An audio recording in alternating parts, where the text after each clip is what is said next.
urban planning usage and building bylaws. These will be incentivized for completion within the next 3 years through appropriate fiscal support. Rural land-related actions. Rural land-related actions will include 1. Assignment of unique land parcel identification number, UL PIN, or Bhu Aadhaar for all lands. 2. Digitization of cadastral maps. 3. Survey of subdivisions, survey of map subdivisions as per current ownership. 4. Establishment of land registry. And 5. Linking to the farmers registry. These actions will also facilitate credit flow and other agricultural services. Urban land-related actions.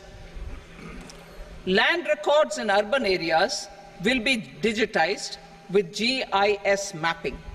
An IT-based system for property record administration, updating, and tax administration will be established.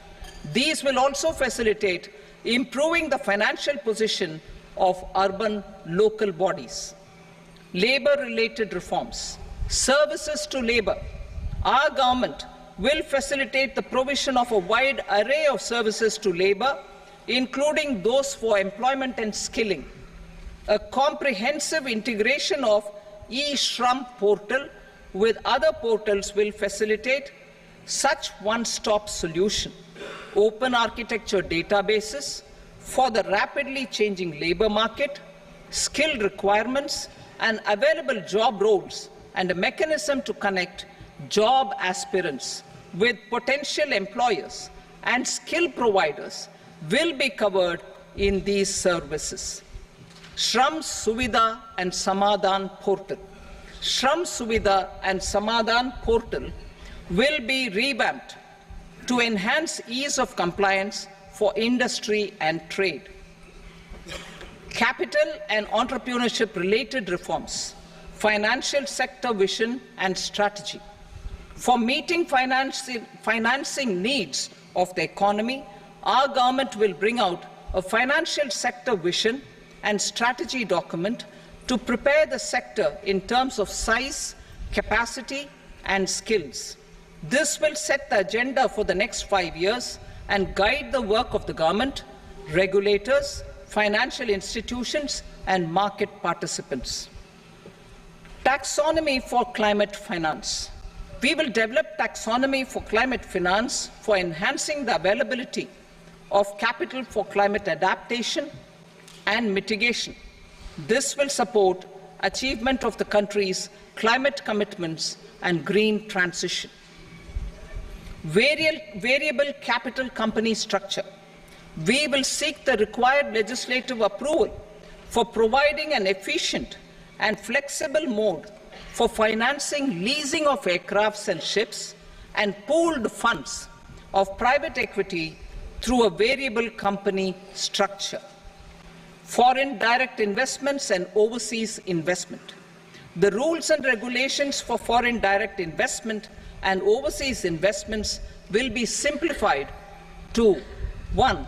Facilitate foreign direct investments, 2. Nudge prioritization, and 3. Promote opportunities for using Indian rupee as a currency for overseas investment. NPS Vatsalya.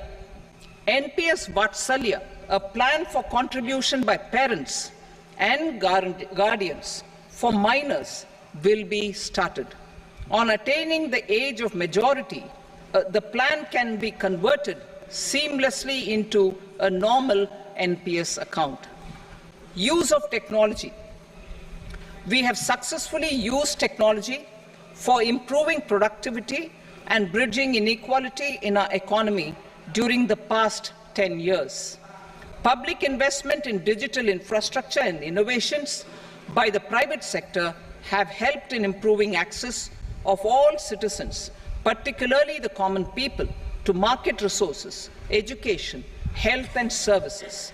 We will step up adoption of technology towards digitalization of the economy. Ease of doing business. For enhancing ease of doing business, We are already working on the Jan Vishwas Bill 2.0. Further, states will be incentivized for implementation of the business reforms, action plans, and digitalization. Data and statistics.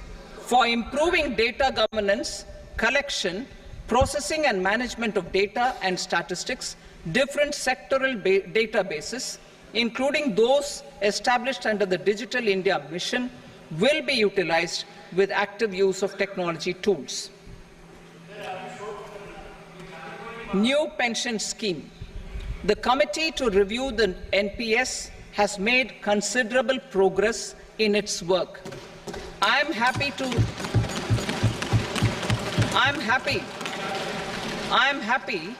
that the staff side of the National Council of the Joint Consultative Machinery for Central Government Employees has taken a constructive approach.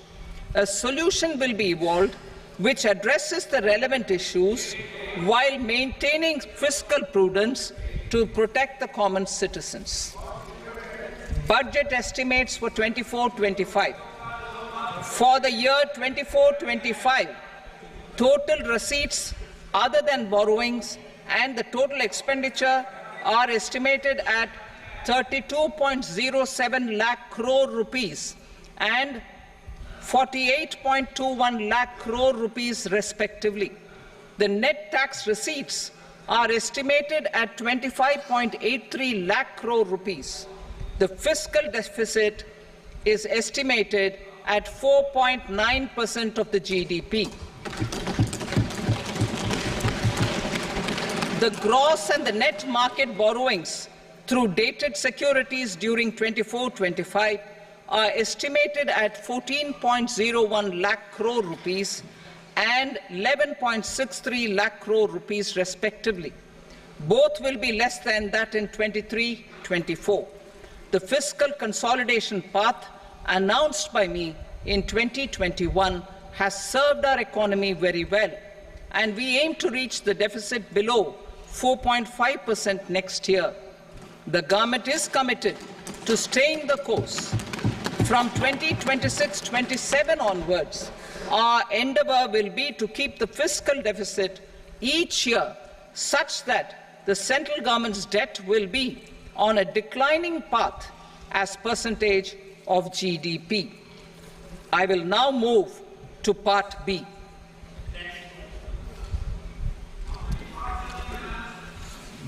Indirect taxes.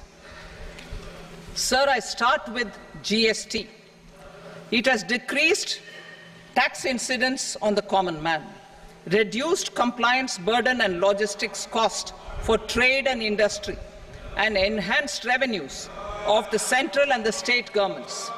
It is a success of vast proportions. To multiply the benefits of GST, we will strive to further simplify and rationalize the tax structure and endeavour to expand it to the remaining sectors. My proposals for customs duties intend to support domestic manufacturing, deepen local value addition, promote export competitiveness, and simplify taxation while keeping the interest of the general public and consumers surmount.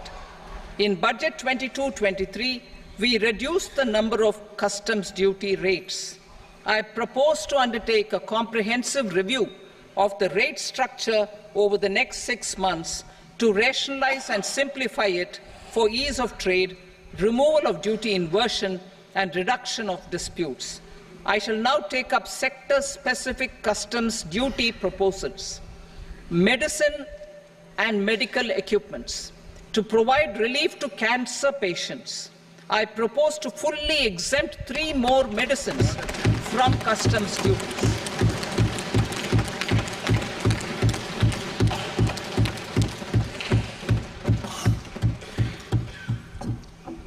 I also propose changes in the BCD on X-ray tubes and flat panel detectors for use in medical X-ray machines under the phased manufacturing program so as to synchronize them with the domestic capacity addition.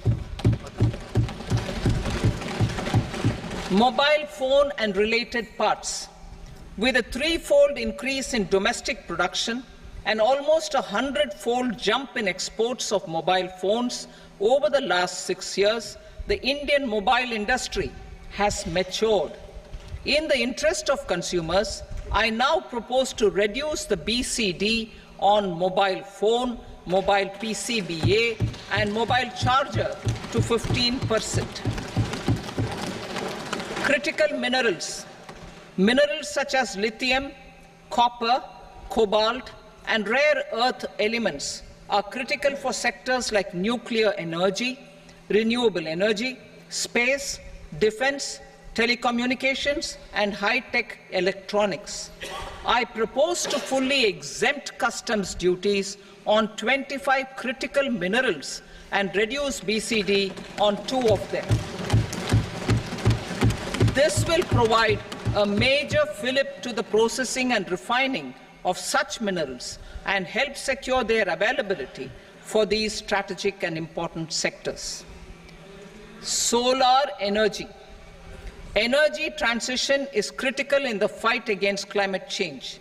To support energy transition, I propose to expand the list of exempted capital goods for use in the manufacture of solar cells and panels in the country. Further, in view of sufficient domestic manufacturing capacity of solar gas, glass, and tinned copper interconnect, I propose not to extend the exemption of custom duties provided to them. Marine products. India's seafood exports in the last financial year touched an all-time high of more than 60,000 crores of rupees. Frozen shrimp accounted for about 2/3 of these exports. To enhance their competitiveness, I propose to reduce BCD on certain broodstock, polychaete worms, shrimp, and fish feed to 5%. I also propose to exempt customs duty on various inputs for manufacture of shrimp and fish feed. Leather and textile. Similarly, to enhance the competitiveness of exports in the leather and textile sectors, I propose to reduce BCD on real down-filling material from duck or goose. I am also making additions to the list of exempted goods for manufacture of leather and textile garments, footwear, and other leather articles for export. To rectify inversion in duty, I propose to reduce BCD subject to conditions on methylene diphenyl diisocyanate (MDI) for manufacture of spandex yarn from 7.5 to 5%. Furthermore, the export duty structure on raw hides, skin, and leather is proposed to be simplified and rationalized. Precious metals. To enhance domestic value addition in gold and precious metal jewelry in the country, I propose to reduce customs duties on gold and silver to 6% and that of platinum to 6.4%. Other metals. Steel and copper are important raw materials. To reduce their cost of production, I propose to remove the BCD on ferronickel and blister copper. I am also continuing with nil BCD on ferrous scrap and nickel cathode and concessional BCD of 2.5% on copper scrap. Electronics. To increase value addition in the domestic electronics industry, I propose to remove the BCD subject to conditions on oxygen-free copper for manufacture of resistors. I also propose to exempt certain parts for manufacture of connectors. Chemicals and petrochemicals. To support existing and new capacities in the pipeline, I propose to increase the BCD on ammonium nitrate from 7.5% to 10%. Plastics. PVC flex banners are non-biodegradable and hazardous for environment and health. To curb their imports I propose to raise the BCD on them from 10 to 25%. Telecommunication equipment. To incentivize domestic manufacturing, I propose to increase the BCD from 10 to 15% on PCBA of specified telecom equipment. Trade facilitation. To promote domestic aviation and boat and ship MRO, I propose to extend the period for export of goods imported for repairs from 6 months to 1 year. I'll read that again.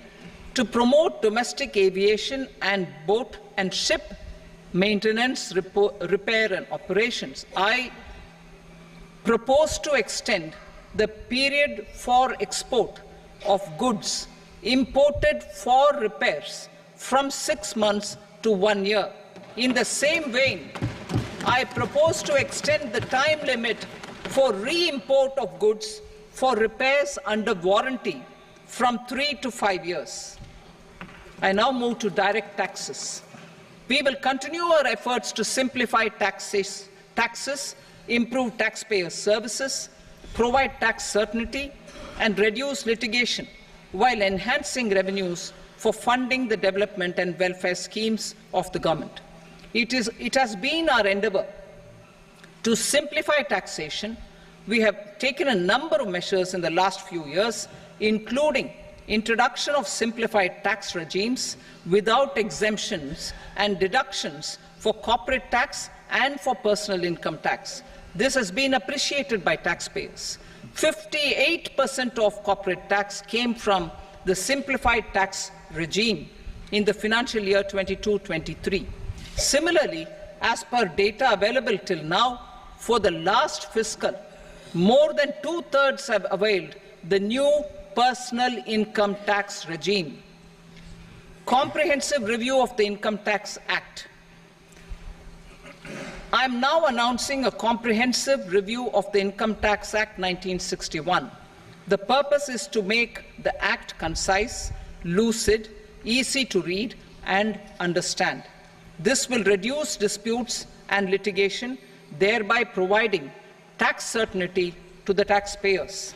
I will also bring down the demand embroiled in litigation. It is proposed to be completed in 6 months.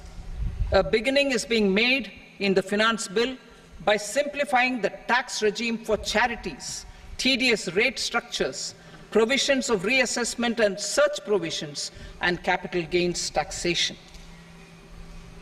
Simplification for charities and tedious. The two tax exemption regimes for charities are proposed to be merged into one. The 5% tedious rate on many payments is being merged into the 2% tedious rate, and the 20% tedious rate on repurchase of units by mutual funds or UTI is being withdrawn. Tedious rate on e-commerce operators is proposed to be reduced from 1 to 0.1%. Moreover, credit of TCS is proposed to be given in the TDS to be deducted on salary. Further, I propose to decriminalize delay for payment of TDS up to the due date of filing statement for the same. I also plan to provide a standard operating procedure for TDS defaults and simplify and rationalize the compounding guidelines for such defaults. Simplification of reassessment. I propose to thoroughly simplify the provisions for reopening and reassessment. An assessment hereinafter can be reopened beyond 3 years from the end of the assessment year only if the escaped income is 50 lakh rupees or more, up to a maximum period of 5 years from the end of the assessment year. Even in such cases, a time limit of 6 years before the year of the search, as against the existing time limit of 10 years, is being proposed. This will reduce tax uncertainty and disputes. Simplification and rationalization of capital gains. Capital gains taxation is also proposed to be hugely simplified.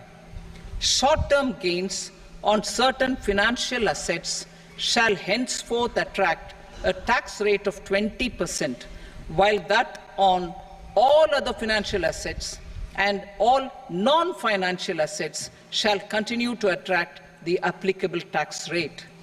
Long-term gains on all financial and non-financial assets, on the other hand, will attract a tax rate of 12.5%. For the benefit of the lower and the middle income classes, I propose to increase the limit of exemption of capital gains on certain financial assets to 1.25 lakh rupees per year. Listed financial assets